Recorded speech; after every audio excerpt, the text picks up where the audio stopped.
So let's start the discussion of the Hindus of 23rd June. The first topic is Gupkar Alliance leaders decided to attend meeting with Modi. Yesterday we discussed that uh, Prime Minister has invited, the Ministry of Home Affairs has invited the major political party's leader of Jammu and Kashmir, and in that regard this news is there that they have this Gupkar Alliance parties have Gupkar Alliance. Yesterday we discussed that this is an alliance of opposition parties of Jammu and Kashmir who are like their purpose is to attain the special status of Jammu Kashmir back, attain back the special status of Jammu and Kashmir. So these leaders have decided to meet to the PM Modi. So this is the first news, and there was another news that this Rashtra Manch was organized by NCP leader Sharad Pawar as well as Yashwant Sinha. So many opposition party leaders uh, like skipped this Rashtra Manch meet. So this is another news, more of political news. Congress goes into damage control over Punjab. So there is a rift between Punjab Chief Minister Amrinder Singh and former Minister Navjot Singh Sidhu in the Congress. So this news is a follow up in that regard, that Congress High Command meeting was organized, and where they are trying to solve the rift between these two leaders. Now there is not much not no other news. And Sushil Ansel hide face, this is of no relevance. Day after Godown fire, human remains found. So yesterday there was news that fire broke out in Udyog Nagar area in Delhi, and over there the remains of human has been found after the fire, and the sample will be sent for DNA profiling. So this is news. This is also news with respect to robbery, not relevant for any exam. And yeah, man arrested for cheating people on the pretext of providing them jobs. This is also another news, not relevant for exam. 56% of people surveyed have antibodies against COVID-19. So in Delhi, 56% people were surveyed, and out of those 56, like in Delhi, out of total number of surveyed people, 56% of them were having antibodies against COVID-19. So this is a good news which is there. And apart from this, all are political news, not relevant. Capital records high 8 death and 134 new COVID-19 infections. So today's newspaper has no like much, not of much news with respect to exams. So yeah, this is a news like SIT questions CM Badal in firing case. So there was a Kotkapura sacrilege case which was there, and actually there was a firing broke out, and firing by police on the protesters of Kotkapur, and in that regard, and it was happened in 2015. So in that regard, a special investigation team is asking the questions with Prakash Singh Badal, the then chief minister of the then chief minister of Punjab. So in this regard, let's learn about this Kotkapur sacrilege. In 2015, Guru Granth Sahib discernation, also known as 2015 Guru Granth Sahib sacrilege case. So sacrilege is basically some sacred things are being defamed, is called sacrilege. So it was there in 2015 that Guru Granth Sahib discernation was done, and it refers to a series of discernation incidents of Sikh Guru Granth Sahib and subsequent protests that took place in Punjab in October 2015. The first incidence of discernation was reported from Bargari, Faridkot district, where 110 ton angs. So angs are basically the pages of the Guru Granth Sahib, the holy text of Sikh religion. So 110 ton pages were found on the roads of Faridkot district, and so this led to resentment among the Sikh people, and they came and started protesting on the roads and in order to control the protest, police action was there, and police shot dead two people, and two six people was shot dead by the police as a peaceful protest was sitting in the demonstration. So this like 2 6 were shot dead by the police, and so in this regard, this is known as Kotkapur firing case, and in this regard Prakash Singh Badal is being asked by a special investigation team. So this is a news. Now there is a news with respect, news relevant for the examination, government examination, that this is one of the pygmy hog reintroduced in Assam's national park on Tuesday. So this is a pygmy hog which is reintroduced in Assam. So let's use this opportunity to read about pygmy hog and Manas National Park. So pygmy hogs are the endangered, are categorized as endangered, and it is a world's smallest pig in the wild. It is a world's smallest pig in the wild, and it is an indicator species of the management status of grassland habitat. So it is an indicator species of grassland habitat and a captive breeding program initiated in Assam, and it is largely found in Manas National Park.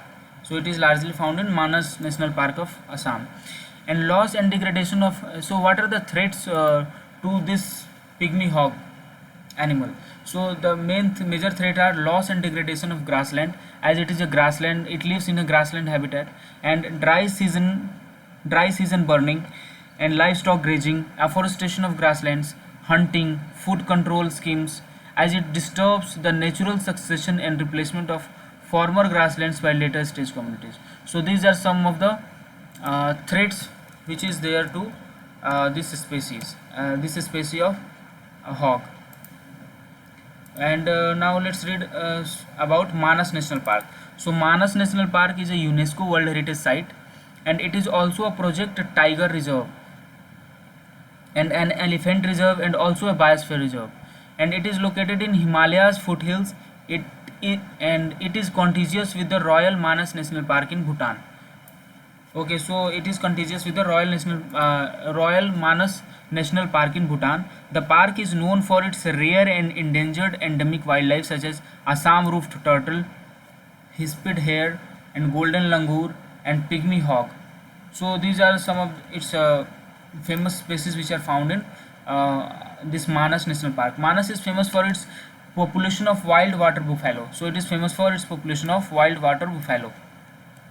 So its name is originated from the Manas river, named after serpent goddess Mansa. So why the Manas National Park is named? So it is named after the Manas river, and Manas river is named after the name of Mansa goddess. Manas river is tributary of Brahmaputra river, and it passes through Manas Biosphere Reserve and National Park. Manas river also serves as international boundary with India and Bhutan.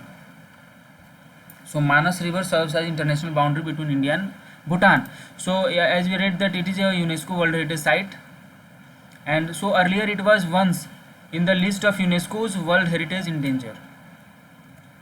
Now it has been recovered now. So if you talk about climate which is found in Manas, so climate is, the temperature is 15 degrees Celsius to 37 degrees Celsius, and heavy rainfall is there in the month of May to September.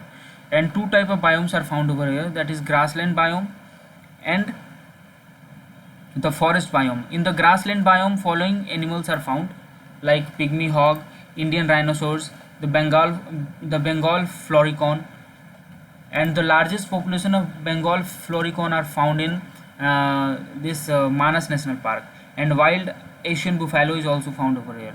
And in the forest biome, the slow loris,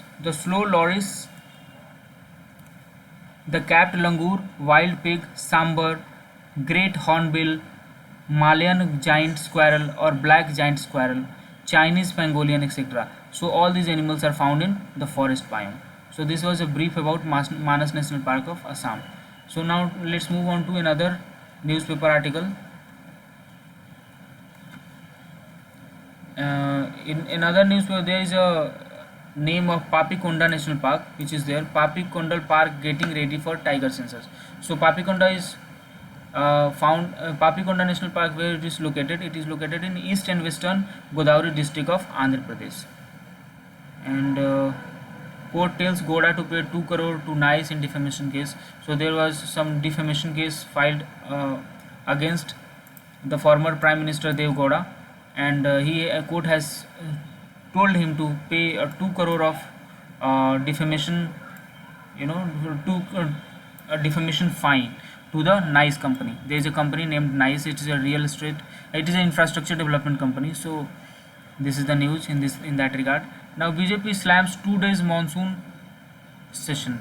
Now after, like, you must be knowing that Parliament session was postponed recently by citing the reason of uh, COVID pandemic. So likewise, Maharashtra government has also cut short the monsoon session. And like the Maharashtra government on Tuesday said that monsoon session of the state legislature will be held for only 2 days from July 5 due to the pandemic. Opposition BJP has criticized the move, saying that government is running away from its responsibilities. So this is a news which was there. Now let's move on to another news, and yeah, this is like editorial, and this editorial is the threat of third wave, a welcome spike, a threat of third wave, and the new variant make speedy complete inoculation on priority. So it is in this article, the writer is talking about the threat of third wave and its preparation which government should do.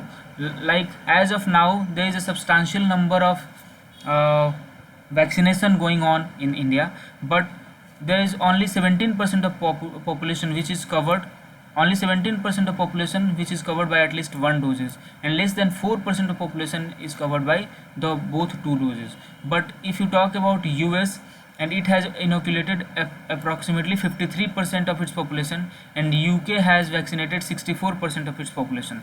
So India's numbers are really low. India's as a percentage of total population. So lot of vaccination is to be done in order to prevent the adverse effect of the third wave of pandemic which is expected to come. And India's adult population, 25% of the India's adult population has been administered with the Covishield or the Covaxin, that is the vaccines which is there. So India, and primarily the India's vaccination program is primarily rest on the shoulders of Covishield. So largely the vaccines available which are there for vaccination is Covishield, not the Covaxin. So this was the article which was there. Now the next article is policy creep, the over regulation risk retarding growth and job creation in the e-commerce sector. Like the recently government has come up with various regulations to regulate the e-commerce and this online platforms. So in this regard, the one of the regulation which was there in news is Consumer Protection E-commerce Rules of 2020 of Department of Commerce and Affairs, and the another was with respect to intermediaries, regulation of intermediaries. Okay, so in like among them, it is a norm stipulating the appointment of a chief compliance officer. So what was there that this law made compulsory for the e-commerce operators to appoint a chief compliance officer and a nodal contact person for 24/7 coordination with the enforcement agencies, and another requiring e-commerce entities offering imported goods or services to incorporate a filter mechanism to identify based on the country of origin and suggest alternatives to ensure a fair opportunity of domestic goods. Like e-commerce operator has to ensure that the country of origin is mentioned over the product or on the e-commerce website, plus they has to ensure that first the domestic goods is procured, and like efforts are taken, efforts they should made to procure the domestic goods. Then if domestic goods is not available, then they should go for the imported goods. So these are the limitations which are placed on the e-commerce operators. And in respect to flash sales, there is a kind of the government is trying to impose a kind of ban on flash sales, as it is causing the the retailers, the physical shopkeepers to it is hampering the sale of physical shopkeepers, right? So all entities must provide information within 72 hours on any request made by authorized government agencies with respect to the flash sale. So the author is saying that all these e-commerce regulations which are being placed by the government may result in the erstwhile license Raj regime, and it may discourage the investment in e-commerce sector which is on the rise, right? So there is another article which talks about countering the political act that has a legal garb with sedition cases. Like sedition cases, this writer is mentioning that sedition cases should be removed from the Indian Penal Code now. Like 124A of the IPC talks about this sedition, and in this regard there are various cases mentioned. Like the first case is of Mahatma Gandhi. In 1922, Mahatma Gandhi was charged with sedition, and he described the provision as perhaps the prince among the political section of IPC designed to suppress the liberty of the citizen. So Gandhi said that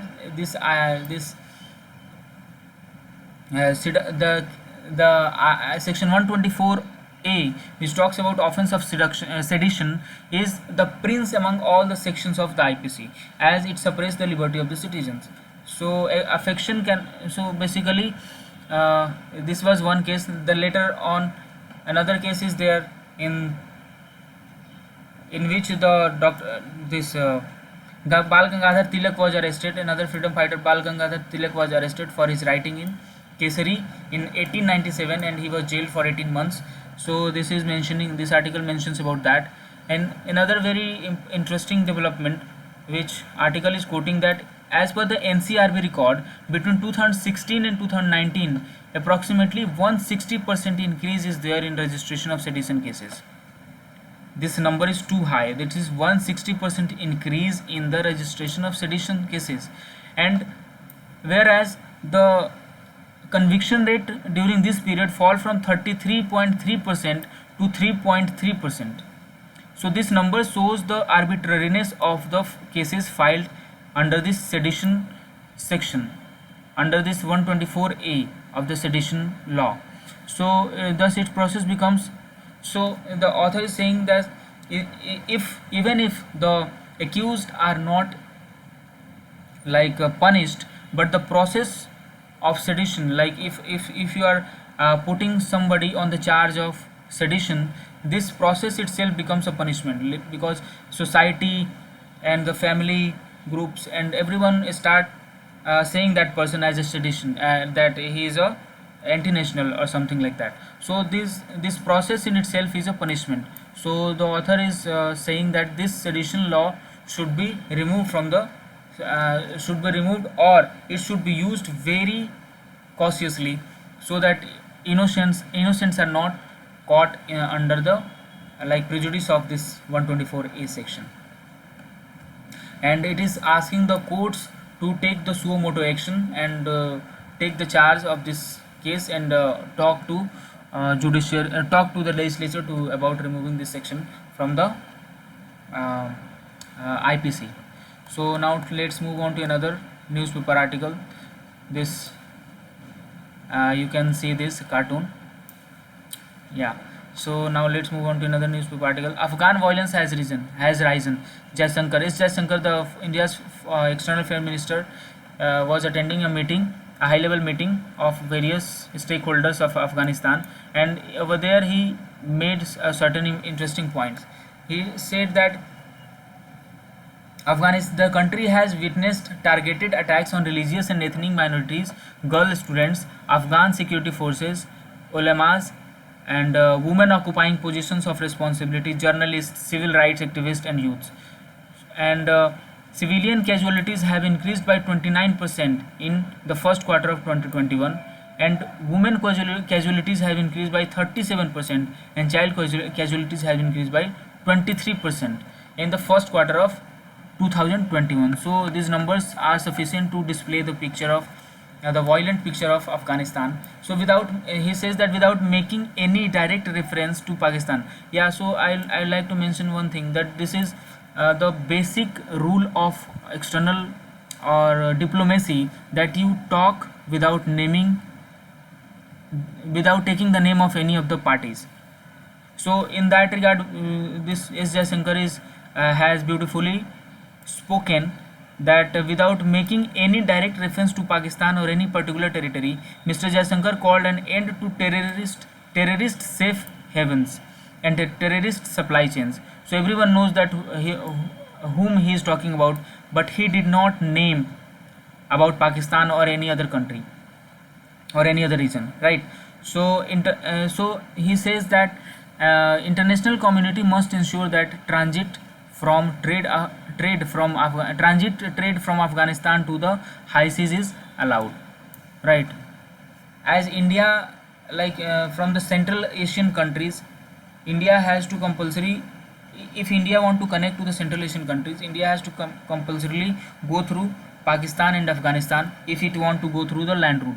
But if it want to go through the sea route, then also it has to go through Iran, then Afghanistan, in order to access the the Central Asian countries.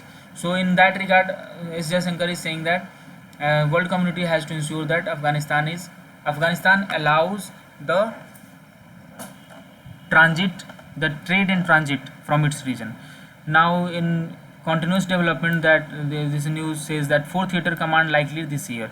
Yesterday we had talked about this theater command in detail, so will not read this article. So world's first GM rubber sapling planted in Assam. So this is another interesting news. So genetically modified crops, one more genetically modified crops is there in circulation now. This is GM rubber. So world's first genetically modified GM rubber plant tailored in the climatic conditions in the northeast. Okay, so this is there. Plea for 100% procurement by center. Application has been filed in Supreme Court challenging the central government's policy to allow 25% of the domestically manufactured vaccines to be procured by the private sector. Like this you must be knowing that 75% of the domestically manufactured vaccines must be procured by the central government, and 25% was allowed to be procured by the private sector.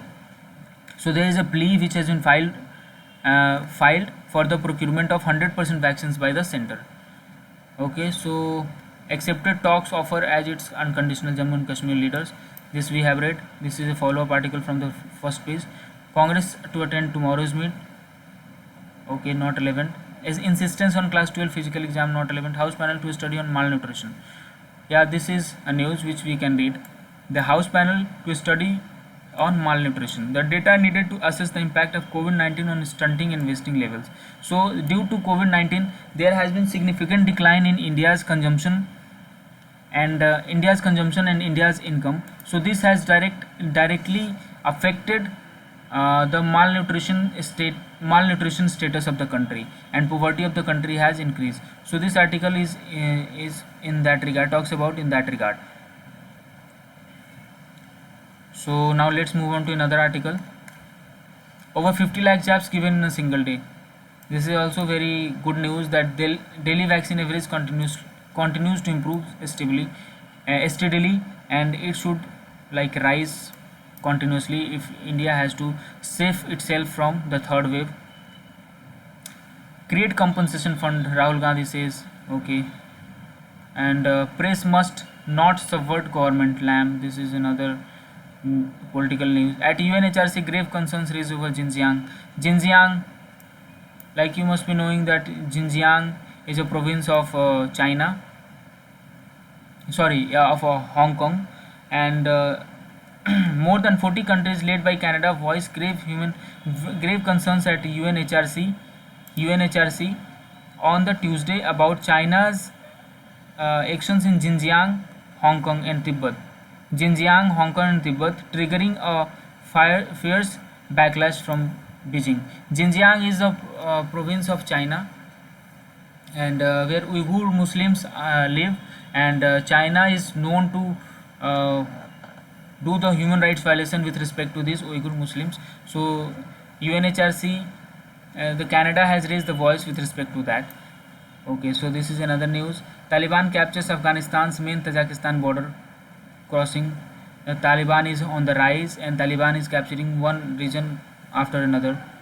And let's see what will happen after the after US troops exit from the Afghanistan. 6 killed in Myanmar clashes. Okay, why China targeting cryptocurrency? Kalarok Chalan declared to restart Jet Airways. This is with respect to Jet Airways. NCLT asked government to allot airport slot in 90 days. Consortium repaid 12,000 crore in dues over 5 years. So Jet Airways, which was suffering from very economic crisis, so now they are trying to kind of start its operation. So international T-Day auction sets price record. More than 93% of stock sold to buyers. Estate debt cost rise as yields hit 7%. Okay, so yeah, this is today's news. There was not much of news, so this was all about today's newspaper. Thank you.